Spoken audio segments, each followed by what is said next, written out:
പിറന്നാളെന്ന മാനസികാരോഗ്യ ചർച്ചയുടെ ഇന്നത്തെ എപ്പിസോഡിലേക്ക് എല്ലാ പ്രേക്ഷകർക്കും ഹൃദ്യമായ സ്വാഗതം.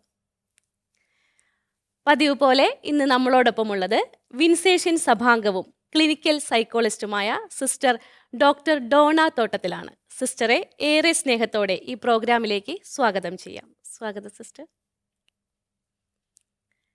ഇന്ന് നമ്മളോടൊപ്പം കുറച്ച് സ്പെഷ്യൽ അതിഥികൾ കൂടിയുണ്ട്. ഇരിഞ്ഞാലക്കുട രൂപത പോട്ട ലിറ്റിൽ ഫ്ലവർ ദേവാലയത്തിലെ മാതൃവേദി അംഗങ്ങൾ. കുടുംബത്തിനും സഭയ്ക്കും സമൂഹത്തിനും ഒരുപോലെ കരുത്തു പകരുന്ന ഈ അമ്മമാരെ നമുക്ക് ഈ പ്രോഗ്രാമിലേക്ക് വളരെ സ്നേഹത്തോടെ സ്വാഗതം ചെയ്യാം. സ്വാഗതം സിസ്റ്റർ. നമ്മൾ സ്ത്രീകളുടെ കൂട്ടായ്മയിലാണ് ഇന്നിരിക്കുന്നത്. അതുകൊണ്ട് തന്നെ സ്ത്രീകളുടെ വിഷയങ്ങളായാലോ ഇന്നത്തെ ചർച്ച. സിസ്റ്റർ, സ്ത്രീകളുടെ വളർച്ചാഘട്ടങ്ങളിൽ അവർ വ്യത്യസ്തമായ മാനസിക വൈകാരിക ഘട്ടങ്ങളിലൂടെ കടന്നു പോകുന്നുണ്ട്. ഈ ഓരോ ഡിഫറെൻറ്റ് സ്റ്റേജസിലും ഇവർക്ക് കൃത്യമായിട്ടുള്ള ഒരു കൈത്താങ്ങിൻ്റെ ആവശ്യമില്ലേ? അതിനെക്കുറിച്ചായാലോ ഇന്നത്തെ ചർച്ച. തീർച്ചയായിട്ടും നമ്മളിപ്പോൾ ഒരു വനിതാ സംരംഭത്തിലാണ് ഇവിടെ ഇരിക്കുന്നത്. ഒത്തിരി സന്തോഷം തോന്നുന്നു. ഒത്തിരി ഒരു ശക്തി പകരുന്നത് പോലെയൊക്കെ തോന്നുന്നു.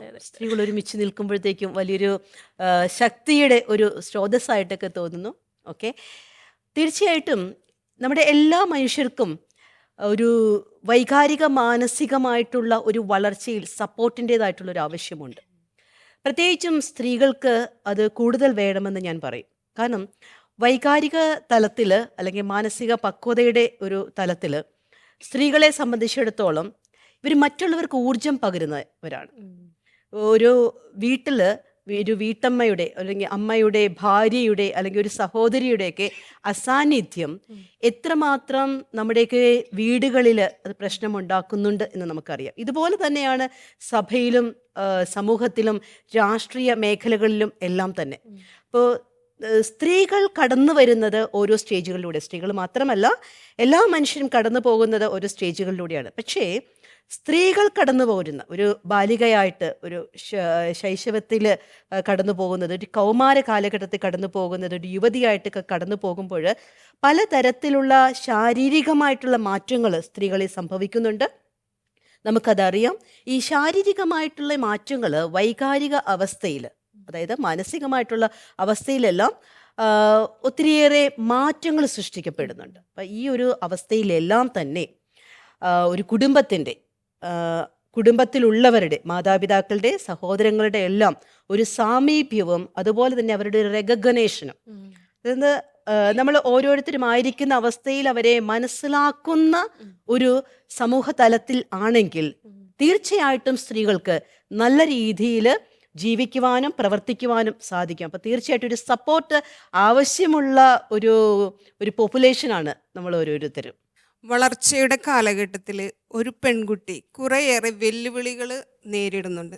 ഈ വെല്ലുവിളികളെ ഈ അമ്മമാരായ നമുക്ക് എങ്ങനെ ഒരു കുട്ടിക്ക് സപ്പോർട്ട് ചെയ്യാം, അല്ലെങ്കിൽ എങ്ങനെ ചേർത്ത് നിർത്തി ആ കുട്ടീനെ എങ്ങനെ ബോധവൽക്കരിച്ച് കൂടുതൽ സമൂഹത്തിലേക്ക് അവളെ കരുത്തുള്ളവരാക്കി നമുക്ക് മാറ്റാൻ സാധിക്കും?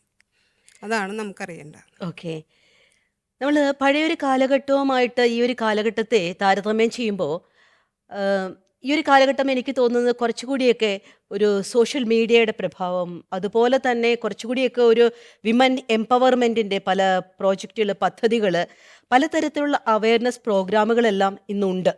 പെൺകുട്ടികൾ എന്ന് പറയുന്നത് സമൂഹത്തിൻ്റെ താങ്ങാണെന്നും നെടും തൂണാണെന്നും എന്നൊക്കെ എല്ലാവരുടെയും മനസ്സിലേക്ക് ഊട്ടി ഉറപ്പിക്കുന്ന രീതിയിൽ, ഒരു ബോധ്യപ്പെടുത്തുന്ന രീതിയിലേക്ക് ഇപ്പോൾ പല പരിപാടികളും ആവിഷ്കൃതമായിട്ടുണ്ട്. അതുപോലെയുള്ളൊരു സപ്പോർട്ടിംഗ് സിസ്റ്റത്തിലാണ് നമ്മൾ ഓരോരുത്തരും ജീവിക്കുന്നത്.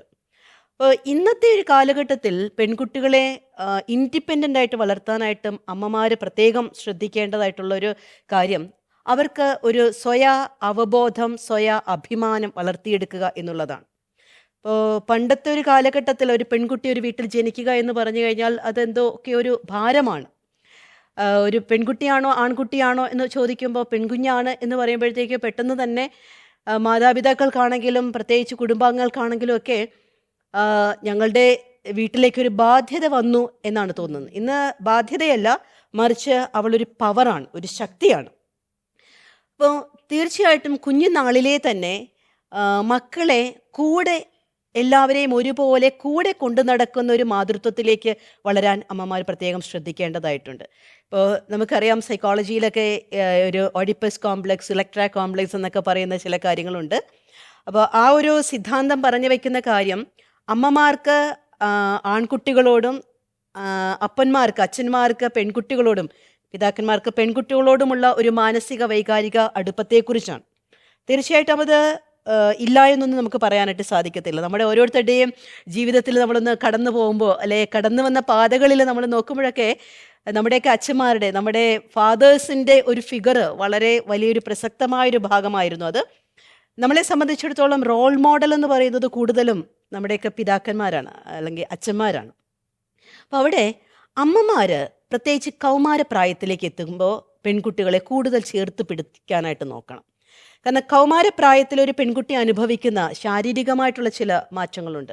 നമുക്കറിയാം ഒരു മെൻസ്ട്രൽ സർക്കിൾ പോലെയുള്ള കാര്യങ്ങളൊക്കെ വരുമ്പോഴത്തേക്കും മക്കളെ സംബന്ധിച്ചിടത്തോളം അവരുടെ ശാരീരികമായിട്ടുള്ള മാറ്റങ്ങൾ വരുന്നുണ്ട്. അപ്പോൾ ഈ ശാരീരികമായിട്ടുള്ള മാറ്റങ്ങൾ വരുമ്പോൾ പലപ്പോഴും അമ്മമാർ, പ്രത്യേകിച്ച് ഇന്നത്തെ കാലഘട്ടത്തിലെ പെൺകുട്ടികളെ കൈകാര്യം ചെയ്യുന്ന അമ്മമാർ ചെയ്യാൻ പോകുന്ന ഒരു കാര്യം, കുട്ടികളെ കുറച്ചുകൂടി ഉള്ളിലേക്ക് ഒതുക്കുന്ന രീതിയിലാണ്.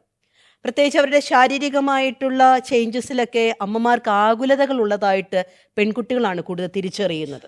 ഇപ്പോൾ എന്നോട് ചില കുട്ടികളൊക്കെ വന്ന് പറയാറുണ്ട്, സിസ്റ്ററെ ഞാനിപ്പോൾ ഒന്ന് ഒരുങ്ങി നടന്നാൽ അല്ലെങ്കിൽ ഒരു ഡ്രസ്സ് ഇട്ട് കഴിഞ്ഞാൽ എൻ്റെ അച്ഛനൊന്നും പറയാറില്ല, പക്ഷേ അമ്മ ഇങ്ങനെ വിളിച്ചിട്ട് ഞാനൊന്ന് ഒരുങ്ങി പുറത്തേക്ക് ഇറങ്ങുന്നതായിരിക്കും, വേഗം വിളിച്ചുകൊണ്ട് വന്ന് അകത്ത് കൊണ്ടുവന്ന് അമ്മ പിന്നെ അമ്മയുടേതായിട്ടുള്ള കുറച്ച് ഒരുക്കങ്ങളൊക്കെ നടത്തിയിട്ടൊക്കെ വിടാറുള്ളൂ, അത് ഞങ്ങൾക്ക് വളരെ ബുദ്ധിമുട്ടാണെന്ന് പറയാറുണ്ട്. അപ്പം തീർച്ചയായിട്ടും മാന്യമായ വസ്ത്രധാരണം നടത്തിയില്ല എന്നുണ്ടെങ്കിൽ അമ്മമാർ അത് ശ്രദ്ധിക്കണം. പക്ഷേ നമ്മൾ ഒരിക്കലും നമ്മുടെ ഒരു കാലഘട്ടത്തിൽ, നമ്മൾ വളർന്ന ഒരു കാലഘട്ടത്തിൽ വച്ചുകൊണ്ട് തന്നെ ഇന്നത്തെ മക്കളും വളരണമെന്ന് ഉദ്ദേശിച്ചാൽ അത് നടക്കില്ല. അതുപോലെ തന്നെ നമുക്കന്ന് അറിവുണ്ടായിരുന്ന പല കാര്യങ്ങളെക്കാളും ഉപരിയായിട്ട് നമ്മുടെ കുഞ്ഞുങ്ങൾ അറിയുന്നുണ്ട്, മക്കൾ അറിയുന്നുണ്ട്. അപ്പോൾ ആ ഒരു രീതിയിൽ വേണം നമ്മൾ സംസാരിക്കാനും ഇടപെടാനും ഒക്കെ. അതോടൊപ്പം തന്നെ അവൾക്ക് അവളുടെ പക്വതയാർന്ന ചില പെരുമാറ്റങ്ങൾ അവൾ ചെയ്യുമ്പോൾ ഒരു കറക്ഷൻ എന്നുള്ള രീതിയിൽ നിങ്ങൾക്ക് പല കാര്യങ്ങളും പറഞ്ഞു കൊടുക്കാമെങ്കിലും തീർത്തും അവളെ നിരുത്സാഹപ്പെടുത്തുന്ന രീതിയിലേക്ക് അമ്മമാർ തുടരരുത്. പലപ്പോഴും പല പെൺകുട്ടികളും വന്ന് പറയാറുള്ള ഒരു കാര്യമാണ്, സിസ്റ്ററെ ഞാൻ ഒരു കാര്യം ചെയ്യാനായിട്ട്, പ്രത്യേകിച്ച് ഇപ്പോൾ അടുത്തിടയ്ക്ക് വന്ന ഒരു കേസിൽ പറഞ്ഞതാണ്, ആ പെൺകുട്ടി സൈക്കിൾ ഓടിക്കാനായിട്ട് പഠിക്കുവാണ്. അപ്പോൾ ഏകദേശം ഒരു 13 വയസ്സുള്ളൊരു പെൺകുട്ടിയാണ്. അപ്പോൾ ഇത്രയും നാൾ അമ്മ പറയും സൈക്കിൾ ഓടിക്കാൻ പാടില്ല, അങ്ങനെ പുറത്തുകൂടി പോവരുത്, എല്ലാവരുടെയും മുമ്പിൽ ഒറ്റയ്ക്ക് പോകാൻ പാടില്ല എന്ന്. അപ്പോൾ പെൺകുട്ടി എന്നോട് പറഞ്ഞൊരു കാര്യം, സിസ്റ്ററെ ഇന്നത്തെ ഒരു കാലഘട്ടത്തെ സഞ്ചാര സ്വാതന്ത്ര്യം പെൺമക്കൾക്ക് വേണ്ടതല്ലേ, അപ്പോൾ അമ്മമാരല്ലേ അതിന് പ്രോത്സാഹിപ്പിക്കേണ്ടത്. അപ്പോൾ തീർച്ചയായിട്ടും നിങ്ങൾ പ്രോത്സാഹിപ്പിക്കാനായിട്ട്, അമ്മമാർ പ്രോത്സാഹിപ്പിക്കാൻ നോക്കുന്നതോടൊപ്പം തന്നെ തുറന്നവർക്ക് സംസാരിക്കാനായിട്ട്. ഇപ്പോൾ ചില പെൺകുട്ടികൾ പറയാറുണ്ട്, സിസ്റ്ററെ ഞങ്ങൾക്കൊരു ക്രഷൊക്കെ ഉണ്ടായി കഴിഞ്ഞു കഴിഞ്ഞാൽ വീട്ടിൽ വന്ന് അച്ഛനോട് പറയാനായിട്ട് പറ്റും, അച്ഛാ ഇങ്ങനെ ഒരു കാര്യം ഉണ്ട് കേട്ടോ എന്നൊക്കെ പറഞ്ഞു കഴിഞ്ഞാൽ അവരത് ചിരിച്ച് കളിച്ചങ്ങ് പോകും. അമ്മമാർ ഇതെങ്ങാനും കേട്ട് കഴിഞ്ഞാൽ പിന്നെ നൊവേനയായി, പ്രാർത്ഥനയായി, പിന്നെ 5 മണിക്ക് എഴുന്നേറ്റുള്ള കുരിശിൻ്റെ വഴിയായി, അങ്ങനത്തെ പല കാര്യങ്ങളൊക്കെ വരുമ്പോൾ നമ്മുടെ പെൺമക്കൾക്ക് നമ്മുടെ അമ്മമാരോട് വന്നിട്ട് അമ്മ എനിക്കിങ്ങനെ തോന്നിയെന്ന് പറയാൻ പറ്റുന്നില്ല. കാരണം ഒരു പക്ഷേ നമ്മുടെയൊക്കെ ഒരു കാലഘട്ടത്തിൽ ഇങ്ങനെയൊന്ന് തോന്നുന്നതിന് മുമ്പ് തന്നെ നമ്മളത് വേണ്ട രീതിയിൽ മറ്റു പല കോപ്പിംഗ് മെക്കാനിസം, പ്രത്യേകിച്ച് പേടിയാണ്, അപ്പൊ പേടിയുണ്ട്. ഈ ആൺകുട്ടികൾ വന്ന് പറഞ്ഞാൽ അമ്മമാർക്ക് അത്രയും പ്രശ്നമില്ലാന്ന് തോന്നുന്നു. പക്ഷെ പെൺകുട്ടികളെ എനിക്ക് തോന്നുന്നു നമ്മൾ വളർന്നു വന്ന സാഹചര്യം, ആ ഒരു നമ്മൾ എങ്ങനെയാണോ വളർന്നു വന്നത് അതുപോലെ തന്നെ ആയിരിക്കണം നമ്മുടെ പെൺമക്കളും. അല്ലെങ്കിൽ സമൂഹത്തിന്റെ മാറ്റം ഇന്നത്തെ അമ്മമാരും മനസ്സിലാക്കുന്നില്ല എന്ന് തോന്നുന്നില്ലേ? അപ്പോൾ ഇന്നത്തെ അമ്മമാരും അതിനോടൊപ്പം തന്നെ അല്ലെങ്കിൽ സമൂഹത്തിൽ നടക്കുന്ന മാറ്റങ്ങളെ കുറിച്ച് കൃത്യമായിട്ട് ബോധവാന്മാരായിരിക്കേണ്ട ആവശ്യമില്ലേ? തീർച്ചയായിട്ടും ഞാൻ പറയും, നമ്മുടെ അമ്മമാർക്ക് ചില ഈ അപ്ഡേഷൻ ഓൺഗോയിങ് ഫോർമേഷൻ കാര്യങ്ങൾ നടക്കേണ്ടതായിട്ടുണ്ട്. ഇന്ന് പെൺകുട്ടികൾ എന്തൊക്കെയാണ് കടന്നു പോകുന്ന കാര്യങ്ങൾ, അതുപോലെ സോഷ്യൽ മീഡിയയൊക്കെ അവരെ ഒത്തിരിയേറെ ഇൻഫ്ലുവൻസ് ചെയ്യുന്നുണ്ട്. ഇപ്പം നാടോടുമ്പോൾ നടുവേ ഓടണമെന്നൊക്കെ നമ്മൾ പറയുമെങ്കിലും, അതിൻ്റെ കൂടെ ഓടണമെന്നൊക്കെ പറയുമെങ്കിൽ ചില കാര്യങ്ങളിൽ നമുക്ക് വ്യക്തമായ തീരുമാനങ്ങൾ ഉണ്ടായിരിക്കണം. അപ്പോൾ അത് നമുക്ക് വീടുകളിൽ നമ്മുടെ ഒരുമിച്ചിരിക്കുന്ന, അവിടെയാണ് നമ്മൾ ഫാമിലി ടൈം എന്നൊക്കെ പറഞ്ഞത്. അപ്പം എനിക്ക് തോന്നുന്നു ഇതിനു മുൻപുള്ള നമ്മുടെ എപ്പിസോഡുകളിലൊക്കെ നമ്മൾ വളരെ പ്രത്യേകമായിട്ട് പറഞ്ഞിരുന്നൊരു കാര്യമാണ് ഫാമിലി ടൈം. അതായത് അച്ഛനും അമ്മയും മക്കളും ഒരുമിച്ചിരിക്കുന്ന, അല്ലെങ്കിൽ ഒരു കൂട്ടുകുടുംബ വ്യവസ്ഥിതിയാണെങ്കിൽ അവർ ഒരുമിച്ചിരുന്ന് സംസാരിക്കുന്ന ഒരു കാര്യം. ഇപ്പം പെൺകുട്ടികൾക്കത് ഓപ്പണായിട്ട് വന്ന് പറയാനായിട്ട് സാധിക്കുമ്പോൾ അമ്മമാരെ സംബന്ധിച്ചിടത്തോളം അയ്യോ ദൈവമേ എൻ്റെ കൊച്ചു വഴിവഴച്ച് പോയല്ലോ എന്നോർത്തിട്ട് കരഞ്ഞിട്ട് കാര്യമില്ല. അവിടെ കരഞ്ഞിരിക്കാനല്ല, എന്താണ് അവിടെ നടക്കുന്നത്, അല്ലെങ്കിൽ എങ്ങനെയാണ് നീ അതിനെ കൈകാര്യം ചെയ്യുന്നത്. ഇപ്പോൾ ഒരു കോളേജിലേക്കൊക്കെ പോകുന്ന പെൺകുട്ടികൾ പറയാറുണ്ട്, ഇതേപോലെ ആരെങ്കിലും അമ്മ ഇങ്ങനെ വന്ന് ചോദിച്ചു, എൻ്റെ ഇടയ്ക്ക് ഒരു പ്രപ്പോസലുമായിട്ട് വന്നു എന്നൊക്കെ പറയുമ്പോഴത്തേക്ക് തന്നെ അമ്മമാർ ബോധം കെട്ട് വീണു പോകരുത്. കാരണം ഇന്നത്തെ കാലഘട്ടത്തിൽ ആൺകുട്ടികളും പെൺകുട്ടികളും വളരെ സ്വാതന്ത്ര്യമായിട്ട് ജീവിക്കാനാണ് അവർ പഠിച്ചിരിക്കുന്നത്. അപ്പോൾ ഒരാൾക്ക് ഒരാളോട് ഇഷ്ടം തോന്നിയ ഇഷ്ടം തന്നെയല്ല, ചിലപ്പോൾ പെൺകുട്ടികൾ പറയും അമ്മ എനിക്ക് ഇപ്പോൾ ഇതുപോലെ സാധാരണയുള്ളൊരു ടീച്ചർ, ഡോക്ടർ, നഴ്സ് എന്നൊക്കെ പറയുന്ന സാധാരണഗതിയിലുള്ളതല്ല, കുറച്ചുകൂടി ഒരു ഒരു എന്താ പറയണേ, ഡേഞ്ചറസ് ഫീൽഡിലേക്ക്, അപകട മേഖലകളിലേക്കൊക്കെ പോയി ജോലി ചെയ്യാൻ ഇഷ്ടമുണ്ടെന്നൊക്കെ പറയും. അപ്പോൾ അവിടെയൊക്കെ അവരുടെ ഒരു ടേസ്റ്റിനെ മനസ്സിലാക്കാനായിട്ട് അമ്മയ്ക്ക് സാധിക്കണം. ഏറ്റവും കൂടുതൽ പെൺകുട്ടികൾ നിങ്ങളോട് സംസാരിക്കാതെ പിൻവലിഞ്ഞു പോകുന്നത് നിങ്ങളുടെ പ്രെജുഡീസ്ഡ് ആണ്. അതായത് ഒരു മുൻകൂട്ടിയെ നിങ്ങൾ അത് പ്രശ്നമാകും, പറ്റത്തില്ല, ഈ വീട്ടിൽ നിന്ന് അങ്ങനെ ഒരു പെണ്ണ് പുറത്ത് പോയിട്ടില്ല, അതുകൊണ്ട് പറ്റില്ല. ഇപ്പോഴത്തെ മക്കൾക്ക് ഉപദേശം തീരെ താല്പര്യമില്ല. നമ്മളെ ഒരു തെറ്റ് കണ്ട ചൂണ്ടിക്കാണിച്ചിട്ടുണ്ടെങ്കിൽ അവര് അതിലത്തെ ശരികൾ പറഞ്ഞ് നമ്മളെ പഠിപ്പിക്കാൻ വരണ ഒരു അവസ്ഥയാണ് ഇപ്പോൾ. അവരുടെ റൈറ്റുകൾ, ഇതിലെന്താ റൈറ്റ് ഇല്ലേ എന്ന് നമ്മളോട് ചോദിച്ച് നമ്മുടെ വായടയ്ക്കുന്ന ഒരു അവസ്ഥയാണ് ഇപ്പോൾ ഉള്ളത്. അപ്പോൾ അവർക്ക് ഒരു ലവ് അഫെയർ ഉണ്ട്, നമ്മളോട് തുറന്ന് പറയുകയാണെങ്കിൽ നമുക്കത് പെട്ടെന്ന് അമ്മ എന്നുള്ള രീതിയിൽ പെട്ടെന്ന് അത് ആക്സെപ്റ്റ് ചെയ്യാൻ പറ്റില്ല. അപ്പോൾ അവരെ ഏത് രീതിയിൽ നമുക്ക് അവരെ കൈകാര്യം ചെയ്യണം ഓക്കെ, എന്നൊന്ന് തീർച്ചയായിട്ടും ഈ ഒരു ഉപദേശം ശരിയാണ്, എല്ലാവർക്കും വലിയ താല്പര്യമൊന്നുമില്ല അല്ലേ. നമുക്കാണെങ്കിലും ഒരു ഉപദേശം തരുവാണെന്ന് വെച്ച് കഴിഞ്ഞാൽ നമ്മൾ ആദ്യമേ, ഇപ്പോൾ പ്രത്യേകിച്ച് നിങ്ങളുടെയൊക്കെ വീട്ടിൽ ഹസ്ബൻഡുണ്ട് അല്ലെങ്കിൽ വേറെ നമ്മുടെ മുതിർന്നവരുണ്ട്, ഒരു കാര്യമൊക്കെ പറഞ്ഞുകൊണ്ട് വരുവാണെങ്കിൽ നമ്മൾ എന്താ പറയുന്നത്, അത് ഞാൻ ചെയ്തോളാം, ഇത് ചെയ്തിട്ട് അത് ചെയ്യാൻ വേണ്ടിയിട്ട് ഞാൻ ഇരിക്കുമായിരുന്നു എന്ന് പറയും അല്ലേ. അപ്പോൾ അതൊരു സ്വാഭാവികമാണ്. അപ്പോൾ തീർച്ചയായിട്ടും മക്കളുടെ അടുക്കൽ നമ്മൾ ഇടപെടുമ്പോൾ ഒരു ഉപദേശം എന്നുള്ള രീതിയിലല്ല, പ്രത്യേകിച്ച് ഇപ്പം നമ്മളവിടെ ഒരു അഭിപ്രായം ചോദിച്ചു തുടങ്ങണം. അതായത് ഇപ്പം നിങ്ങൾ നല്ലൊരു സാരി എടുത്തൊക്കെ പോന്നു കഴിയുമ്പോൾ നിങ്ങൾ മക്കളോട് ചോദിക്കണം എങ്ങനെയുണ്ട്.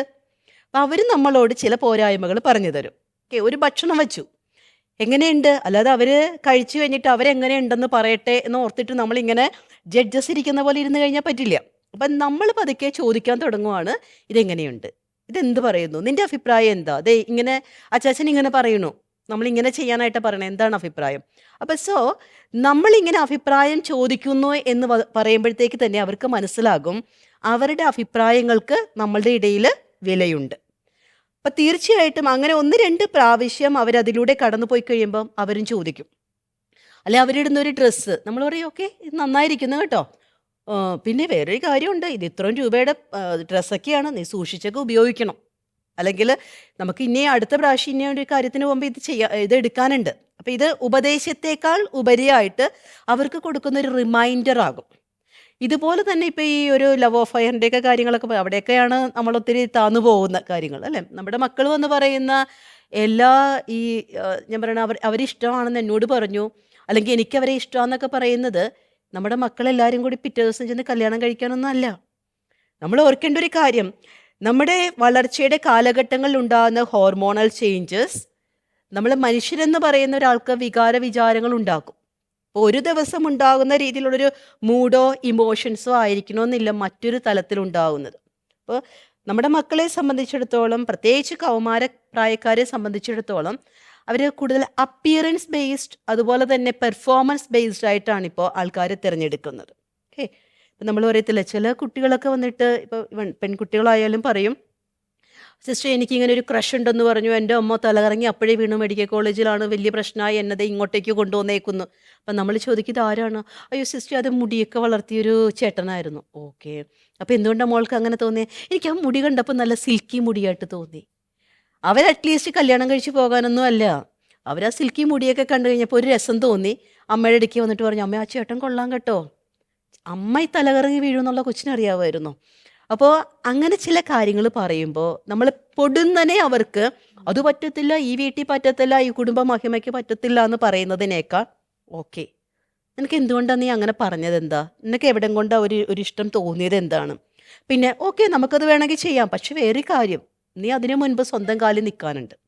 അപ്പോൾ ഈ ഒരു അപ്രോച്ച് സ്വീകരിച്ചാൽ എനിക്ക് തോന്നുന്നത് ഉപദേശത്തെക്കാൾ ഉപരിയായിട്ട് അവരെ ഒന്ന് അക്സെപ്റ്റ് ചെയ്യുന്ന ഒരു വേദിയായിരിക്കും എന്ന് എനിക്ക് അപ്പോ തോന്നുന്നു. ഒരു കാര്യം ചോദിക്കട്ടെ. Yeah. നമ്മുടെ കുടുംബങ്ങളിലെ ചില കൂട്ടായ ചർച്ചകൾ പല പല വീടുകളിലും കണ്ടുവരുന്ന ഒരു കാര്യമാണ്, കുട്ടികൾ ഇതിൽ ഇടപെടാൻ പാടില്ല, അല്ലെങ്കിൽ ഇത് മുതിർന്നവരുടെ ചർച്ചയാണെന്ന്. അപ്പൊ ഈ കൗമാര പ്രായത്തിൽ ശ്രദ്ധിക്കാതെ ചെറുപ്പം മുതലേ ഇവരും ഒരു ഭാഗമാണെന്ന് കരുതിയിട്ട് ഇവരെ ഒരുമിച്ച് ഒരു ചർച്ചയിൽ ഉൾപ്പെടുത്തി നമ്മുടെ പ്രശ്നങ്ങൾ അവരോടും പറയാ, നമുക്ക് വേണ്ട കുട്ടികൾ തരുന്ന ഉപദേശങ്ങളുണ്ട് നമുക്ക് സ്വീകരിക്കാൻ പറ്റുന്നത്. അപ്പൊ അങ്ങനെയുള്ള തുറന്ന ചർച്ചകൾ വീടുകളിൽ വേണ്ടതല്ലേ? തീർച്ചയായിട്ടും. അപ്പോൾ ടീച്ചർ പറഞ്ഞതിനോട് ഞാൻ പൂർണ്ണമായിട്ട് യോജിക്കുന്നു. നമ്മുടെ വീടുകളിലൊക്കെ അറ്റ്ലീസ്റ്റ് ഒരു മണിക്കൂറെങ്കിലും നമ്മുടെ വീട്ടിലെ എല്ലാവരും ഇരുന്നൊരു ചർച്ച. ഇപ്പോൾ കഴിഞ്ഞ പ്രാവശ്യം ഞാൻ ഇങ്ങനെ ഒരു ഡിസ്കഷനിൽ പോയപ്പോഴത്തേക്ക് കേട്ടൊരു കാര്യമാണ്. അപ്പോൾ ഒരു കോളേജിൽ പഠിപ്പിക്കുന്ന ഒരു അധ്യാപകനാണ്. അധ്യാപകനൊരു ഒരു കാര്യം, അതായത് കുട്ടികളെ പഠിപ്പിക്കുന്ന ഒരു കാര്യം പറയുമ്പോഴത്തേക്ക് പറഞ്ഞു, ഈ പിള്ളേരെയൊക്കെ പഠിച്ചുകൊണ്ട് വന്നില്ല എന്നുണ്ടെങ്കിൽ ഇമ്പോസിഷൻ എഴുതിപ്പിച്ച് പഠിപ്പിക്കണം, എന്നാലേ ഇവരൊക്കെ പഠിക്കുകയുള്ളൂ എന്ന് പറഞ്ഞപ്പോഴത്തേക്കും 10 വയസ്സുകാരെ കൊച്ചു പറഞ്ഞു, ഇതെന്തൊരു തന്തവൈബാ, ഇങ്ങനെയാണ് ആ പിള്ളേരെ പഠിപ്പിക്കേണ്ടത്. ഇമ്പോസിഷൻ എഴുതി കഴിഞ്ഞാൽ ഇന്നത്തെ കാലഘട്ടത്തിൽ 2-3 വരികൾ ഒരുമിച്ച് എഴുതാനുള്ള പേനകൾ വരെ ലഭ്യമാണ്. അപ്പം നിങ്ങളിങ്ങനെ പറഞ്ഞു കഴിഞ്ഞാൽ ശരിയാവത്തൊന്നുമില്ല. അപ്പം അതുകൊണ്ട് അവരെ ചെയ്യേണ്ട ഒരു കാര്യം, ഏത് കുട്ടിയാണ് പഠിക്കാത്തതെന്ന് വെച്ച് കഴിഞ്ഞാൽ പപ്പ അവരെ വിളിക്ക്, അവരോട് ചോദിക്കുക എന്താ പഠിക്കാത്തതെന്ന് ചോദിക്കുക. ഒരു കോളേജ് അധ്യാപകന് ഇതറിയാൻ പാടില്ലാത്തതുകൊണ്ടല്ല, പക്ഷേ നമ്മൾ ഉപയോഗിക്കുന്ന ഒരു സിസ്റ്റം, അല്ലെങ്കിൽ നമ്മൾ ഫോളോ ചെയ്തുകൊണ്ടിരിക്കുന്ന ഒരു കൺവെൻഷണൽ സിസ്റ്റം ഉണ്ട്. ആ സിസ്റ്റത്തിൽ നിന്ന് മാറി ചില സമയങ്ങളിൽ നമുക്ക് ചിന്തിക്കാൻ പറ്റില്ല. അവിടെയാണ് ഈ മക്കളുടെ ഇൻവോൾവ്മെന്റ് വരുന്നത്. ഒരു സംശയം. ഞങ്ങളുടെയൊക്കെ കുട്ടിക്കാലം എന്ന് വെച്ച് കഴിഞ്ഞാൽ നമ്മൾ അമ്മ, അപ്പൻ, മക്കൾ എല്ലാവരും കൂടിയിരുന്ന് ഒരുമിച്ചിരുന്ന് പ്രാർത്ഥന ചൊല്ലുന്നു, ഒരുമിച്ചിരുന്ന് ഭക്ഷണം കഴിക്കുന്നു, ഒരുമിച്ചിരുന്ന് ഷെയറിങ് ചെയ്യുന്നു. ആ ഒരു സ്ഥിതി മാറി ഇപ്പോൾ എന്ന് വെച്ച് കഴിഞ്ഞാൽ എല്ലാവരും ജോലിക്കാർ, മക്കൾ അതിൻ്റെ ഇടയിൽ കിടന്ന് തിങ്ങാണ്. ഞാൻ ഒരു സോഷ്യൽ പ്രവർത്തകയാണ്, അത്യാവശ്യം പൊതുജനങ്ങളായിട്ടൊരു മിംഗ്ലിംഗ് ഉണ്ട്. അപ്പോൾ അതിൽ നമ്മൾ പല കുടുംബങ്ങളിലും മനസ്സിലാക്കുന്ന ഒരു വിഷമങ്ങൾ എന്താണെന്ന് വെച്ച് കഴിഞ്ഞാൽ, മക്കളുടെ കാര്യങ്ങൾ കേൾക്കാൻ അമ്മയ്ക്കപ്പനും സമയമില്ല. അവർക്ക് എന്തെങ്കിലും വേദന ഉള്ളിലുണ്ടെങ്കിൽ അത് എന്താന്ന് ഷെയറിങ് ഇല്ലാത്തത് കൊണ്ടാണ്. പിന്നെ ജോലി കഴിഞ്ഞ് വീട്ടിലെത്തിക്കഴിഞ്ഞാലും എല്ലാവരും ലാപ്ടോപ്പിലും മൊബൈലുകളിലാണ്. വീട് എണ്ണി എല്ലാവരും ആൾ എത്രയുണ്ടെങ്കിൽ അവർക്ക് എല്ലാവർക്കും ഒരേ മൊബൈലാണ്. അപ്പോൾ സംസാരിക്കാൻ ആർക്കും, ഇപ്പോൾ അയൽവാസികളായിട്ട് തന്നെ സംസാരിക്കാൻ ആർക്കും സമയമില്ല. അപ്പോൾ അങ്ങനെ വരുമ്പോഴാണ് നമുക്ക് ഓരോരുത്തരുടെ ജീവിതങ്ങൾ മുന്നിൽ കാണുമ്പോൾ അത് പറഞ്ഞ് മനസ്സിലാക്കി കൊടുക്കാനും എല്ലാത്തിനും. പിന്നെയെന്ന് വെച്ച് കഴിഞ്ഞാൽ നമ്മൾ അന്ന് കാലത്ത് കുട്ടികളായിരുന്നപ്പോൾ ഇത്രയും പുരോഗമനം ഉണ്ടായിരുന്നില്ലല്ലോ. അന്ന് നമ്മൾ കാരണന്മാർ പറയുന്നതൊക്കെ ഒന്ന് അനുസരിച്ച് അവർ പറയുന്നത്, അതിപ്പം നമ്മൾ പറയാൻ പോയി കഴിഞ്ഞാൽ അവർ പറഞ്ഞതാണ് സിസ്റ്റർ നേരത്തെ പറഞ്ഞത്. അതായത് നമ്മളവർ പറഞ്ഞ് മനസ്സിലാക്കാനുള്ളൊരു ഇത് കാരണന്മാർക്കും അവരായിട്ട് ഫ്രണ്ട്ഷിപ്പ് വേണം. അതായത് ഞാൻ വലിയ അപ്പനാണ് അല്ലെങ്കിൽ അമ്മയാണ് എന്ന് പറഞ്ഞ് അവരോട് എടുത്ത് ഇരുന്ന് കഴിഞ്ഞാൽ അവർ മൈൻഡ് ചെയ്യില്ല. ആ സമയം ഫ്രണ്ട്സുകളെ പോലെ ആയാൽ അവരത് തുറന്ന് പറയുന്നതാണ് അങ്ങനെ ഒരു ഇതാണ് എനിക്ക് തോന്നുന്നത്. സിസ്റ്ററിന് അതിൻ്റെ അഭിപ്രായം എന്താ? തീർച്ചയായിട്ടും ഞാൻ സാധാരണ ചിന്തിക്കാറുണ്ട്, ഈ മാതാപിതാക്കളുടെ ആന്തരിക മുറിവുകൾ കുട്ടികളുടെ മനോഭാവങ്ങളെ മാറ്റുന്നു എന്നൊരു ആർട്ടിക്കിൾ ഞാൻ വായിക്കാനിടയായി. അതിൻ്റെ അകത്ത് പറഞ്ഞു വെക്കുന്നൊരു കാര്യം, ഇപ്പം നമ്മളൊക്കെ വളർന്നു വന്ന സാഹചര്യങ്ങളിൽ കുറേ ഇല്ലായ്മകളിലൂടെയൊക്കെ നമ്മൾ വളർന്നിട്ടുണ്ട് അല്ലേ. ഇല്ലായ്മകളെന്ന് പറയുമ്പോൾ ഇപ്പോൾ ഇന്നത്തെ ഒരു കാലഘട്ടത്തിൽ നോക്കുമ്പോഴത്തേക്കും നമുക്കിതുപോലെ സ്പീഡിൽ സഞ്ചരിക്കാനുള്ള ഒരു സഞ്ചാരവേദി ഉണ്ടായിരുന്നില്ല. സ്കൂളിൽ നമ്മൾ നടന്നാണ് പോയിക്കൊണ്ടിരുന്നത് അല്ലേ. അപ്പോൾ ആ നടന്നു പോയിക്കൊണ്ടിരിക്കുമ്പോഴത്തേക്കും ഉണ്ടാകുന്ന ബുദ്ധിമുട്ടുകളുണ്ടായിരുന്നു. പക്ഷെ അതിൽ നിന്ന് ഒത്തിരിയേറെ നമ്മൾ സോഷ്യൽ സ്കില്ലുകൾ നമ്മൾ പഠിച്ചിട്ടുണ്ട്. എങ്ങനെ മനുഷ്യരോട് ഇടപെടണം, അല്ലെങ്കിൽ ഏതെല്ലാം പ്രതിസന്ധികളെ നമ്മൾ നേരിടണം എന്നെല്ലാം നമ്മൾ പഠിച്ചിട്ടുണ്ട്. അപ്പോൾ അന്നത്തെ ഒരു കാലഘട്ടവും ഇന്നത്തെ ഒരു കാലഘട്ടവും തമ്മിൽ വളരെ വ്യത്യാസമുണ്ട്. അപ്പം നമ്മൾ ചിന്തിക്കുവാണ്, എനിക്ക് അന്ന് എന്തൊക്കെ കിട്ടാതിരുന്നു. മേ ബി ചിലപ്പോൾ ഒരു വണ്ടിയിൽ യാത്ര ചെയ്യാൻ പറ്റാതിരുന്നു, അല്ലെങ്കിൽ ഒരു മൊബൈൽ ഫോൺ ഇല്ലായിരുന്നു, അല്ലെങ്കിൽ ഇഷ്ടപ്പെട്ട ഒരു ബേക്കറി സാധനം എനിക്ക് പോയി വാങ്ങിച്ച് കഴിക്കാനായിട്ട് പറ്റിയിട്ടില്ല, അല്ലെങ്കിൽ ഒരു 100 രൂപ എൻ്റെ കയ്യിൽ പിടിക്കാനായിട്ട് ഇതുവരെ തന്നിട്ടില്ല. അപ്പം ഇങ്ങനെയുള്ള എൻ്റെ ലാക്ക്നെസ്, അതായത് എനിക്ക് കിട്ടാതിരുന്നൊരു കാര്യങ്ങളൊന്നും എൻ്റെ മക്കൾക്ക് കുറവായിട്ട് വരരുത് എന്നൊരു ശാഠ്യം ഈ മാതാപിതാക്കളുടെ മനസ്സിലേക്കൊക്കെ അത് അമിതമായിട്ട് കയറിയിട്ടുണ്ട്. തെറ്റാണ്. നമ്മൾ ചെയ്യേണ്ട ഒരു കാര്യം, ഓക്കെ, എനിക്കില്ലാതിരുന്ന ചില ഒരു കാര്യങ്ങളുടെ ആ ലാക്കിനെസ്സിലും ഞാൻ അതിനെ ഓവർകം ചെയ്തു എന്ന് വെച്ച് ഇന്നത്തെ കുട്ടികൾക്ക് നമ്മൾ വേണ്ടത് ചെയ്യരുത്, കൊടുക്കരുതെന്നല്ല ഞാൻ പറയുന്നത്. പക്ഷേ അവർക്ക് ഇല്ലാത്തത് വാങ്ങിച്ചു കൊടുക്കാൻ വേണ്ടി നമ്മൾ കുറെ ഇല്ലായ്മകളിലേക്ക് പോകരുത്. സിസ്റ്റർ പറഞ്ഞപ്പോഴാണ് ഞാനൊരു കാര്യം ഓർക്കണത്. കഴിഞ്ഞ മാസം നമ്മുടെ വീട്ടിലുണ്ടായ കാര്യമാണ്. എൻ്റെ മോളുടെ കൊച്ചിൻ്റെ ബർത്ത്ഡേ ആയിരുന്നു. അപ്പോൾ മറ്റേ ബാസ്ക്കറ്റ് ബോൾ കളിക്കുന്ന സംഭവം മോള് ഓൺലൈനിൽ ഓർഡർ ചെയ്ത് വീട്ടിൽ കൊണ്ടുവന്ന് വെച്ച് കഴിഞ്ഞപ്പോൾ ഞാൻ ചോദിച്ചു, മോളെ ഇപ്പോഴേ അവർക്ക്, അതായത് UKG പഠിക്കുന്ന കൊച്ചിനാണ് ഈ സംഭവം കൊണ്ടുവന്ന് വെച്ചാണ്. അപ്പം ഞാൻ വന്നത് കണ്ടു കഴിഞ്ഞപ്പോൾ ഞാൻ ചോദിച്ചു, മോളെ ഇപ്പോഴേ ഈ UKG പഠിക്കുന്ന ആൾക്ക് നീ ബാസ്ക്കറ്റ് ബോളിൻ്റെ സംഭവം കൊടുത്തെങ്കിൽ കുറച്ചുകൂടെ കഴിയുമ്പോൾ നീ എന്ത് കൊടുക്കും? ഇടുത്ത വഴിക്ക് എൻ്റെ മോള് പറഞ്ഞൊരു ഡയലോഗുണ്ട്, അമ്മ എൻ്റെ ബർത്ത്ഡേക്ക് എന്ത് ഗിഫ്റ്റാണ് തന്നേക്കണേ കുഞ്ഞിതിലെ. അപ്പോൾ അതുകൊണ്ട് ഞാൻ അവൾക്കിപ്പോൾ കൊടുക്കുകയാണെന്ന്. ഞാനത് പറഞ്ഞെങ്കിലും പിന്നെ ഒന്നും മിണ്ടിയില്ല. പക്ഷെ അവൾക്കൊന്ന് പറഞ്ഞ് മനസ്സിലാക്കി കൊടുക്കേണ്ടതുണ്ടെന്ന് എനിക്ക് തോന്നി. സിസ്റ്റർ പറഞ്ഞ അതേ വേടാണത്. ഓക്കെ, ചിലപ്പോൾ എനിക്ക് തോന്നാറുണ്ട് പല അമ്മമാരുടെയും മുഖത്തേക്കൊക്കെ നോക്കുമ്പോഴത്തേക്കും ചില നഷ്ടധൈര്യ ദുഃഖങ്ങളൊക്കെ ഇങ്ങനെ പോകുന്ന പോലെ. കാരണം അന്ന് എനിക്ക് കിട്ടിയില്ല, ഇന്നതേ നോക്കിക്കേ അല്ലേ, ബാസ്ക്കറ്റ് ബോൾ പോയിട്ടൊരു ഓലപ്പന്ത് കിട്ടിയിട്ടില്ല, അപ്പോഴാണ് ഇതൊക്കെ വാങ്ങിച്ചു കൊടുക്കുന്നത്. പക്ഷെ ശരിയാണ്, തീർച്ചയായിട്ടും അവരുടെ മനസ്സിൽ അന്ന് കിട്ടാതിരുന്ന എൻ്റെ കുഞ്ഞിന് കൊടുക്കണം എന്നൊക്കെ തോന്നിക്കാണും. പക്ഷെ ഇന്നത്തെ ഒരു കാലഘട്ടത്തിൽ മേ ബി ആ ഒരു പ്രായക്കാർക്ക് അത് തന്നെ വേണം. കാരണം നമ്മൾ ഉദ്ദേശിക്കുന്ന പോലെയല്ല. നമ്മൾ മാവില തോട്ടി കൊണ്ട് മാങ്ങയെ പറിച്ചിട്ടുള്ളൂ. നമ്മുടെ പേരക്കുട്ടികൾ നമുക്കറിയില്ല അമ്പിളിമാമനെയാണ് പറിക്കാൻ പോണേന്നുള്ളത്. അപ്പോൾ ആ ഒരു രീതിയിലേക്കൊക്കെ നമ്മുടെ പിള്ളേർ ടെക്നോളജിക്കലായിട്ട് വിവരസാങ്കേതിക മേഖലകളിലൊക്കെ അഭൂതപൂർവമായിട്ടുള്ള ഒരു വലിയ പരിഷ്കാരമാണ് ഉണ്ടായിക്കൊണ്ടിരിക്കുന്നത്. അപ്പം അത് വേണം താനും. പക്ഷേ എങ്കിൽ പോലും ബന്ധങ്ങൾക്ക് സുരക്ഷിതത്വം കൊടുക്കുന്ന, ബന്ധങ്ങൾക്ക് വാല്യൂ കൊടുക്കുന്ന ഒരു സമൂഹം ഇന്നില്ല എന്നുണ്ടെങ്കിൽ നടക്കുകയല്ല ഇത്. അപ്പം അവിടെയാണ് ഞാൻ പറഞ്ഞ ഈ ക്വാളിറ്റി ടൈം. എന്തും മേടിച്ചു കൊടുത്തോട്ടെ, പക്ഷെ അത് ഉപയോഗിക്കുന്നുണ്ടോ, അല്ലെങ്കിൽ അത് ഉപയോഗിക്കുന്ന ഏത് സമയത്താണ്. അപ്പം ഇതിനു മുൻപ് ഒരു പ്രാവശ്യം ഒരു യങ് അഡൾട്ടുമായിട്ടൊരു കാര്യം ഇങ്ങനെ സംസാരിച്ചു വന്നപ്പോഴത്തേക്കും ഞാൻ ചോദിച്ചു, ഇങ്ങനെ ഇപ്പോൾ നമ്മുടെ കൗമാരപ്രായക്കാർക്ക് മുഴുവനും മൊബൈൽ ഫോണിലേക്ക്, ഡിജിറ്റൽ വേൾഡിലേക്ക്, അല്ലെങ്കിൽ അവരൊരു സ്ക്രീൻ ഫെലോഷിപ്പ് എന്നൊക്കെ ഇപ്പോൾ പറയുന്നത്, അതിലേക്കൊക്കെ വീണുപോയി. അപ്പോൾ അവർ ചോദിച്ച കാര്യം, ഈ യങ് അഡൾട്ട് എന്നോട് പറഞ്ഞൊരു കാര്യമാണ്, സിസ്റ്ററെ തീരെ കുട്ടികൾ അവർ വീട്ടിൽ നിന്ന് പോയി മൊബൈൽ ഫോൺ വാങ്ങിക്കുന്നില്ലല്ലോ, അല്ലെങ്കിൽ അവർക്ക് ഇൻ്റർനെറ്റ് കണക്ഷനും കാര്യങ്ങളൊക്കെ വേണ്ട രീതിയിൽ എന്താണെന്ന് ചെയ്യാൻ അറിയത്തില്ലല്ലോ. അപ്പോൾ സാഹചര്യങ്ങളും സംവിധാനങ്ങളും എല്ലാം ചെയ്തു കൊടുത്തിട്ട് നീ അത് ഉപയോഗിക്കരുത് എന്ന് പറയുന്നത് തെറ്റല്ലേ?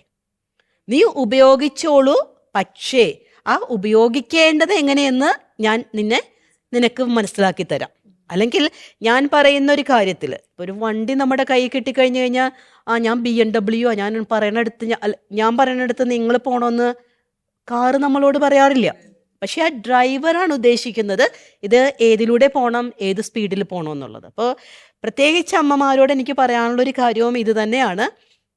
സ്ത്രീകളുടെ കയ്യിലാണ് കുടുംബങ്ങളുടെ ചരടുള്ളത്. ഇല്ലയെന്ന് പറഞ്ഞാൽ ഞാൻ സമ്മതിക്കത്തില്ല. കാരണം ഒരു അമ്മ പറഞ്ഞാൽ അവിടെ എന്തുവായി അല്ലേ? സാധാരണ അപ്പന്മാർ പറയുന്ന, എടാ നീ പോണെങ്കിൽ പോയിക്കോട്ടോ, അമ്മയോട് ചോദിക്കണേ. അപ്പോൾ അവിടെ നമ്മുടെ കയ്യിലാണ് ഈ പിടിവള്ളി ഉള്ളത്. അപ്പോൾ ഒരു കുടുംബത്തിൽ ഭക്ഷണം ഒരുക്കി വെച്ചിട്ട് എല്ലാവരും വന്ന് കഴിക്കണമെന്ന് ഒരു അമ്മ ശടിച്ചു കഴിഞ്ഞാൽ എല്ലാവരും വന്നിരിക്കും. ഞാനിന്ന് ഇതാണ് ഉണ്ടാക്കിയിരിക്കുന്നത്, എല്ലാവരും കഴിക്കണം. ഇനി കഴിച്ചവർ കൃത്യമായിട്ട് പാത്രമൊക്കെ അടുക്കി വെച്ചിട്ട് പോകണം. ഇന്നയാൾ ടേബിൾ തുടയ്ക്കണമെന്ന് പറഞ്ഞു കഴിഞ്ഞാൽ ശരിക്കും അവിടുത്തെ പ്രസിഡന്റ് നമ്മൾ തന്നെയാണ് അല്ലേ? അപ്പോൾ തീർച്ചയായിട്ടും അത് ഉപയോഗപ്പെടുത്താനായിട്ട് നോക്കുക. സ്ത്രീകളുടെ കൂട്ടായ്മ ഇപ്പോൾ നമുക്ക് പല തലത്തിൽ നടക്കുന്നുണ്ട്. മാതൃവേദി, അതേപോലെ പല കുടുംബശ്രീ, അങ്ങനെയുള്ള ഇതൊക്കെ നടക്കുന്നുണ്ട്. അപ്പോൾ അതൊക്കെ നമ്മുടെ ഈ കുട്ടികൾക്കും അങ്ങനെ ഒരു ഇത് നടത്താൻ വേണ്ടിയിട്ട് സിസ്റ്ററിൻ്റെ അഭിപ്രായം എന്തിട്ടാ? തീർച്ചയായിട്ടും ഞാൻ പഠിച്ചുകൊണ്ടിരുന്നൊരു കാലഘട്ടം, അതായത് 2006 ഞാൻ PG ചെയ്തുകൊണ്ടിരിക്കുകയാണ്, UC കോളേജിൽ PG ചെയ്തുകൊണ്ടിരിക്കുന്ന ഒരു സമയത്താണ് ഞാൻ എഴുതാനായിട്ട് ഉദ്ദേശിച്ചൊരു പേപ്പറിൽ ഞാൻ ഉദ്ദേശിച്ചത് കുടുംബശ്രീ അല്ലെങ്കിൽ അങ്ങനത്തെ ഒരു കൂട്ടായ്മകൾ എങ്ങനെ കൗമാരപ്രായത്തിലുള്ള മക്കളെ വളർത്താനായിട്ട് ഉപകരിക്കുന്നുണ്ട് എന്നുള്ളതാണ്. കാരണം നമ്മൾ സാധാരണ പറയും അമ്മമാർ വീട്ടിൽ നിന്ന് അങ്ങ് ഇറങ്ങിപ്പോയി കഴിഞ്ഞു കഴിഞ്ഞാൽ ഇങ്ങനെ കുടുംബം അനാഥമായതുപോലെയാകും, അതുകൊണ്ട് പെണ്ണുങ്ങളെയൊന്നും പുറത്തിറക്കരുത് എന്നൊക്കെയുള്ളൊരു പറഞ്ഞുകൊണ്ടിരിക്കുന്ന ഒരു കാലഘട്ടമാണത്. ഒരു 2005 മുതലുള്ള ഒരു കാലഘട്ടത്തിലേക്കൊക്കെ വരുമ്പോഴാണ് ഈ കുടുംബശ്രീ കാര്യങ്ങളെല്ലാം കുറച്ചുകൂടിയൊക്കെ ആക്റ്റീവായിട്ട് തുടങ്ങുന്നത്. അപ്പോൾ ആ ഒരു സമയത്ത് അതിനെ അതിലംഘിച്ചുകൊണ്ടുള്ള പല കാര്യങ്ങളൊക്കെ വന്നിരുന്നു. കാരണം അങ്ങനെ സ്ത്രീകൾ പുറത്തേക്ക് ഇറങ്ങിപ്പോയി കഴിഞ്ഞാൽ വീട് നോക്കാൻ ആരാണുള്ളത്, അങ്ങനെ പോയി കഴിഞ്ഞാൽ അത് ശരിയാവത്തില്ല. അപ്പോൾ വിമൻ ശാക്തീകരണത്തിനൊക്കെ, ഒരു സ്ത്രീ ശാക്തീകരണത്തിനൊക്കെ ഒരു തടയിടുന്ന പോലെയുള്ള ഒരു കാര്യങ്ങൾ വന്നപ്പോഴാണ് എൻ്റെ മിസ് എന്നോട് പറഞ്ഞു, എൻ്റെ ഗൈഡ് എന്നോട് പറഞ്ഞു, സിസ്റ്റർ ഇങ്ങനെയൊരു ടോപ്പിക് എടുക്കുക, ആ ടോപ്പിക്കുമായിട്ട് മുന്നോട്ട് പോവുക എന്ന് പറയും. അപ്പോൾ അടുത്തുള്ള ഒരു പഞ്ചായത്തിലാണ് ഞാൻ അതുമായിട്ട് സ്റ്റഡി നടത്തിയത്. അപ്പോൾ സ്റ്റഡി നടത്തിയതിൻ്റെ ഫലമായിട്ട് എനിക്ക് മനസ്സിലാക്കാനായിട്ട് സാധിച്ചത്, അമ്മമാർ പുറത്തിറങ്ങുകയും ഇതേപോലെയുള്ള ചില സന്നദ്ധ സംഘടനകളിലേക്ക് ചേരുക, കൂട്ടായ്മകളിലേക്ക് ചേരുക, അയൽക്കൂട്ടങ്ങൾ, കുടുംബശ്രീ, മാതൃവേദി മുതലായ കാര്യങ്ങളിലേക്ക് വരുമ്പോൾ ഇവരുടെ പല കാര്യങ്ങളും കോമൺ വിഷയമായിട്ട് ചർച്ച ചെയ്യും. ഇങ്ങനെ ചർച്ച ചെയ്യുമ്പോൾ ഉരുത്തിരിയുന്ന ചില പ്രതിഫലനങ്ങളെന്ന് പറയുന്നത് ഓരോ വീടുകളിലും ഉണ്ടാവുന്ന കാര്യങ്ങളാണ്. അപ്പോൾ ഈ ഓരോ വീടുകളിലും നടക്കുന്ന കാര്യങ്ങളിൽ പല സമാനതകളുമുണ്ട്. പ്രത്യേകിച്ച് കൗമാരക്കാരെ നിങ്ങൾക്ക് ഹാൻഡിൽ ചെയ്യാൻ പറ്റുന്നില്ല. കാരണം അവരടുത്തൊരു ഫേസിലേക്ക് കടന്നു കഴിഞ്ഞു, അവർ പറയുന്ന കാര്യങ്ങൾ മനസ്സിലാക്കാനായിട്ട് പറ്റുന്നില്ല. ഒരു ജനറേഷൻ ഗ്യാപ്പ് അവിടെ വരുന്നു. അവിടെയാണ് ഇങ്ങനെ ഒരുമിച്ച് കൂടിയിരിക്കുമ്പോൾ നിങ്ങൾക്ക് വേണ്ടതായിട്ടുള്ള ചില കാര്യങ്ങൾ, അവയർനെസ് പ്രോഗ്രാം, നിങ്ങൾ മുന്നോട്ട് വരുന്നു, അമ്മമാർ മുന്നോട്ട് വരുന്നു, അല്ലേ? ഈ അടുക്കളയിൽ നിന്ന് അരങ്ങത്തേക്ക് എന്നൊക്കെ പറയുന്നത് പോലെ അമ്മമാർ കുറച്ചും കൂടിയൊക്കെ കാര്യങ്ങൾ പ്രൊഡക്റ്റീവായിട്ട് ചെയ്യാനായിട്ട് ശ്രമിക്കുന്നു. പുറത്തേക്ക് വരുമ്പോൾ അവിടെ നടക്കുന്ന സമുദായത്തിലെ അല്ലെങ്കിൽ സാമൂഹ്യമായിട്ടുള്ള നിലപാടുകളെ നിങ്ങൾ അറിയുന്നു, രാഷ്ട്രീയമായിട്ടുള്ള ചില ചേരിതിരിവുകൾ നിങ്ങൾ അറിയുന്നു. അപ്പോൾ ഒരു ഡെവലപ്മെൻറ്റിലേക്ക് വരുന്ന സമൂഹത്തെ നിങ്ങൾ അറിയുമ്പോൾ വ്യക്തിഗതമായ ഒരു ഡെവലപ്മെൻറ്റ് നിങ്ങളിൽ ഉണ്ടാകുന്നുണ്ട്. അപ്പോൾ തീർച്ചയായിട്ടും ഇതുപോലെയുള്ള സംഘടനകൾ, നിങ്ങൾ ഒരുമിച്ച് കൂടലുകൾ ഏറ്റവും കൂടുതൽ സ്ത്രീ ശാക്തീകരണത്തിന് ആവശ്യമാണെന്നാണ് ഞാൻ കണ്ടെത്തിയതും എൻ്റെ ഒരു പേഴ്സണലായിട്ടുള്ളൊരു അഭിപ്രായം. മാനസിക വളർച്ചയ്ക്കും അത് തീർച്ചയായിട്ടും. കാരണം നമുക്കറിയാം, വീടുകളിൽ പല കാര്യങ്ങളിലും ഒതുങ്ങിക്കൂടുമ്പോൾ നമുക്കുണ്ടാവുന്ന സ്ട്രെസ്സ്, പലതരത്തിലുള്ള സ്ട്രെസ് ഉണ്ട്. അപ്പം ഈ ഒരു സ്ട്രെസ്സ് തന്നെ നമുക്ക് കുറേയൊക്കെ മാറ്റം വരുത്താനായിട്ട്, ആ സമ്മർദ്ദങ്ങളിൽ നിന്നൊക്കെ മാറാനായിട്ട്. അപ്പം എനിക്ക് തോന്നുന്നു ഇവിടെ തന്നെ ജോലി ചെയ്തിരുന്ന അമ്മമാരുണ്ട്, അല്ലേ? അതായത് വർക്കിംഗ് വിമൻ. ജോലിക്ക് പോണ അമ്മമാരുടെ സ്ട്രെസ്സിനെ കുറിച്ച് എനിക്ക് ചോദിക്കാനുള്ളത്, ജോലിയും കുടുംബജീവിതവും ഒരുമിച്ച് കൊണ്ടുപോകാൻ ഭയങ്കരമായിട്ട് ബുദ്ധിമുട്ട ഒരാളാണ് ഞാൻ. എന്നെ ശ്രദ്ധിക്കാൻ എനിക്ക് നേരം കിട്ടിയിട്ടില്ല. അപ്പോൾ എനിക്ക് എന്നെ ഇനി സ്നേഹിക്കണം എന്നൊരു തോന്നലോ ഇനിയെങ്കിലും. അപ്പോൾ ഞാൻ എൻ്റെ കാര്യം മാത്രമല്ല, ഇപ്പോഴും ജോലിക്ക് പോയിക്കൊണ്ടിരിക്കുന്ന അമ്മമാർക്കും അവർക്ക് സ്വന്തമായിട്ട് അവരെ സ്നേഹിക്കാനായിട്ട് എന്തൊക്കെ മാർഗങ്ങളാണ് സ്വീകരിക്കേണ്ടത്? തീർച്ചയായിട്ടും എനിക്ക് സന്തോഷമുണ്ട്. ചേച്ചി എന്തായാലും ചേച്ചിയെ സ്നേഹിക്കാനായിട്ട് തുടങ്ങിക്കഴിഞ്ഞു. അതിൻ്റെ ഒരു വലിയ ഒരു പ്രതിഫലനമാണ് ഇവിടെ, അല്ലേ, ഈ ഒരു സമയത്തേക്കൊക്കെ വന്നിരിക്കുന്നത്. അപ്പോൾ തീർച്ചയായിട്ടും ഒരു വർക്കിംഗ് വിമൻ സ്ട്രെസ് എന്ന് പറയുന്ന ടോപ്പിക്ക് തന്നെ മനഃശാസ്ത്ര തലത്തിൽ ഞങ്ങൾ പഠിക്കുകയും കൈകാര്യം ചെയ്യുകയൊക്കെ ചെയ്യുന്നുണ്ട്. ഒരു പരിധിവരെ വർക്കിംഗ് വിമന് സ്ട്രെസ് ഉണ്ട് എങ്കിൽ പോലും നമ്മൾ പറയും ഒരു സ്ട്രെസ് റിലീഫ് മെത്തേഡും കൂടിയാണത്. കാരണം നമുക്ക് വിദ്യാഭ്യാസമുണ്ട്, ആ വിദ്യാഭ്യാസത്തിനനുസരിച്ചൊരു ജോലി സാധ്യതയുണ്ട്, ആ ജോലിയുമായിട്ട് ഞാൻ പുറത്തേക്ക് ഇറങ്ങുന്നു, ആ ജോലിയിൽ നിന്ന് എനിക്ക് കിട്ടുന്ന വരുമാനമുണ്ട്, അപ്പോൾ ഞാൻ സാമ്പത്തികമായിട്ട് കുറച്ചുകൂടി സ്വാതന്ത്ര്യത്തോടു കൂടി പെരുമാറാനായിട്ട് പഠിക്കുന്നു. അപ്പോൾ രണ്ടുപേരുടെ മുൻപിൽ വന്ന് നിൽക്കാനായിട്ട് ഒരു സ്ത്രീ എന്ന നിലയ്ക്ക് എനിക്ക് സാധിക്കുന്നു എന്നൊക്കെ പറയുമ്പോഴത്തേക്കും സംതിങ് ഗുഡ്, അല്ലേ? ശരിയാണ്. ഇപ്പോൾ വീട്ടിൽ നിന്ന് വീട്ടിലെ കാര്യങ്ങളെല്ലാം ചെയ്തിട്ട് വേണം പോകാൻ. അവിടെ ഒരു ജോബ് സ്ട്രെസ്സാണ് എനിക്ക് തോന്നുന്നത് കൂടുതൽ. കാരണം ജോലിഭാരം കൂടുന്നുണ്ട്. അങ്ങനെ ജോലിഭാരം കൂടുന്നത് കൊണ്ട് തന്നെ ഞാൻ പറയുന്നൊരു കാര്യം, ഞാൻ നേരത്തെ പറഞ്ഞു, അമ്മമാരുടെ കയ്യിലാണ് വീടിൻ്റെ ചരടെന്ന് പറഞ്ഞു. ഇപ്പം എല്ലാവർക്കും എല്ലാം ചെയ്ത് വെച്ചിട്ട് ഞാൻ പുറത്തേക്ക് പോകാം എന്നൊരു മനോഭാവം ഉള്ള അമ്മമാർക്കാണ് ഡബിൾ ജോലിയാകുന്നത്. അപ്പോൾ അവിടെയാണ് നമുക്കൊരു പാർട്ടീഷൻ ഓഫ് ജോബ് അല്ലെങ്കിൽ ഒരു ഡിവിഷൻ ഓഫ് ലേബർ എന്നൊക്കെ പറയുന്ന കാര്യം വേണ്ടത്. അപ്പം ഞാൻ പുറത്തു പോകുന്നു, ജോലി ചെയ്യുന്നു, ആ ഒരു സമയത്ത് വീട്ടിലുള്ള ചില കാര്യങ്ങൾ, ഭർത്താവ് ചെയ്യേണ്ട ചില കാര്യങ്ങളുണ്ടാവും, മക്കൾ ചെയ്യേണ്ട ചില കാര്യങ്ങളുണ്ടാവും, വീട്ടിലിരിക്കുന്ന അമ്മമാരോ അച്ഛന്മാരോ ഉണ്ടെങ്കിൽ അവർ ചെയ്യേണ്ട ജോലി ഉണ്ടാവും. അപ്പം അതിനെ ഒന്ന് ഉൾക്കൊള്ളാനായിട്ടും അത് പറഞ്ഞു കൊടുക്കാനായിട്ടുള്ളൊക്കെയുള്ള ഒരു വിശാല മനസ്ഥിതി നമുക്കും ഉണ്ടാവണം. പിന്നെ നമുക്കുണ്ടായ മാത്രം പോരാ, അവർക്കും അതുണ്ടാവണം. അപ്പോൾ അതിലേക്ക് നമ്മൾ വളർത്തിയെടുത്തുകൊണ്ട് വരണം. ഇപ്പം ജോബ് സ്ട്രെസ് ഇല്ലാന്നൊന്നും ഞാൻ പറയില്ല. കാരണം പലപ്പോഴും നമ്മൾ ഓഫീസുകളിൽ ചെല്ലുമ്പോഴത്തേക്കും നമുക്കൊരു പേപ്പർ എന്തെങ്കിലും മൂവ് ചെയ്യാനുണ്ടെങ്കിൽ, പ്രത്യേകിച്ച് ഗവൺമെൻറ് ഓഫീസുകളിലേക്ക് ചെല്ലുമ്പോൾ നമ്മൾ സാധാരണ ആ പേപ്പർ ആരുടെ അടുത്തായിരിക്കും കൊണ്ടുപോകുന്നത്? ഒരു സിസ്റ്ററായ ഞാനാണെങ്കിൽ പോലും അവിടെ ഒരു മെയിൽ സ്റ്റാഫ് ഇരിപ്പുണ്ടെങ്കിൽ ഞാൻ അങ്ങോട്ടേക്ക് കൊണ്ടുപോകുള്ളൂ. കാരണം വേറൊന്നുമല്ല, അതെ. ഈ ചേച്ചിമാരുടെ അടുത്തേക്ക് കൊണ്ടു ചെല്ലുമ്പോഴത്തേക്കും ചേച്ചിമാര് അപ്പോഴായിരിക്കും, ദൈവമേ മീൻ പറ്റിക്കാൻ വെച്ചായിരുന്നു, ഓഫ് ചെയ്തോന്ന് അറിയത്തില്ല. നമ്മൾ ഈ പേപ്പർ കൊണ്ടു ചെന്ന് കഴിഞ്ഞാൽ അവർ നോക്കുമോ? അവർ പറയും അവിടെ നിൽക്ക് എൻ്റെ സിസ്റ്ററെ, ഞാനൊന്ന് ഫോൺ വിളിക്കട്ടെ. പിന്നെ ഫോൺ വിളിച്ച് അമ്മായിയമ്മയോട് ചോദിക്കുമ്പോൾ അമ്മായിയമ്മയുടെ മൂഡ് അത്ര ശരിയാകുകയല്ലോ. പിന്നെ അടുത്ത വീട്ടിലെ ചേച്ചിയെ വിളിച്ചിട്ട് ചോദിക്കേണ്ടി വരും. ഞാനിത് രസകരമായിട്ട് പറഞ്ഞുവെങ്കിലും പലപ്പോഴും എനിക്ക് വന്നേക്കുന്ന അനുഭവമാണ്. സ്ത്രീകളുടെ മാനസിക ആരോഗ്യത്തെക്കുറിച്ചും അവർ കുടുംബത്തിനും സഭയ്ക്കും സമൂഹത്തിനും എത്രമാത്രം പിന്തുണ നൽകുന്നു എന്നതിനെക്കുറിച്ചുമാണ് നമ്മൾ ഈ എപ്പിസോഡിൽ ചർച്ച ചെയ്തത്. ചർച്ചയിൽ പങ്കെടുത്ത സിസ്റ്റർ ഡോക്ടർ ഡോണ തോട്ടത്തിലിന് ഏറെ സ്നേഹത്തോടെ നന്ദി അറിയിക്കുന്നു. അതുപോലെ വളരെ എനർജറ്റിക്കായി നമ്മുടെ ചർച്ചയിൽ പങ്കെടുത്തുകൊണ്ടിരിക്കുന്ന പോട്ട ലിറ്റിൽ ഫ്ലവർ ദേവാലയത്തിലെ മാതൃവേദി അംഗങ്ങൾക്കും ഏറെ സ്നേഹത്തോടെ നന്ദി അറിയിക്കുന്നു. ഈ ചർച്ച ഇവിടെ അവസാനിക്കുന്നില്ല. അടുത്തയാഴ്ച ഇതേ സമയം ഇതേ ദിവസം നമുക്ക് കണ്ടുമുട്ടാം. ഏറെ സ്നേഹത്തോടെ ഏവർക്കും നന്ദി.